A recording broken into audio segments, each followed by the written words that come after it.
ఒక పట్టణంలో ప్రతిరోజు ఆఫీస్కి వెళ్తూ ఉండే ఓ అతను ఆఫీస్ దగ్గర రోడ్డు పక్కన ఒక ముష్టివాడు కూర్చుని ఉండేవాడు. ఒకరోజు అతను అతన్ని చూసి జాలిపడి 1000 రూపాయలు ఇచ్చాడు.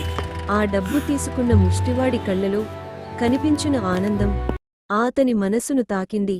ఇంత చిన్న సహాయం ఎవరి జీవితంలో ఇంత ఆనందం తెస్తుందా అని అతను అనుకున్నాడు.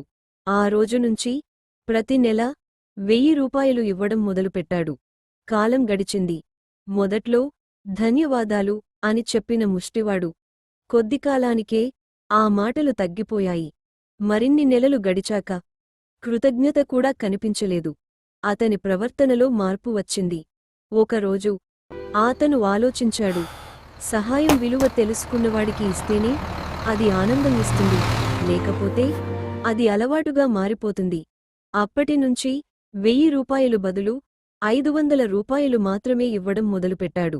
అది గమనించిన ముష్టివాడు కోపంగా అడిగాడు, ముందు 1000 రూపాయలు ఇస్తావు, ఇప్పుడు ఎందుకు 500 రూపాయలు మాత్రమే? అతను ప్రశాంతంగా నవ్వి చెప్పాడు, ముందు నీ కళ్లలో కృతజ్ఞత కనిపించేది, ఇప్పుడు అలవాటు మాత్రమే కనిపిస్తోంది. ఆ మాటలు విన్న ముష్టివాడు నిశ్శబ్దంగా అయిపోయాడు. తన తప్పు అర్థమైంది. సహాయం చేసినప్పుడు కృతజ్ఞత ఉండాలి, లేకపోతే అది విలువ కోల్పోతుంది.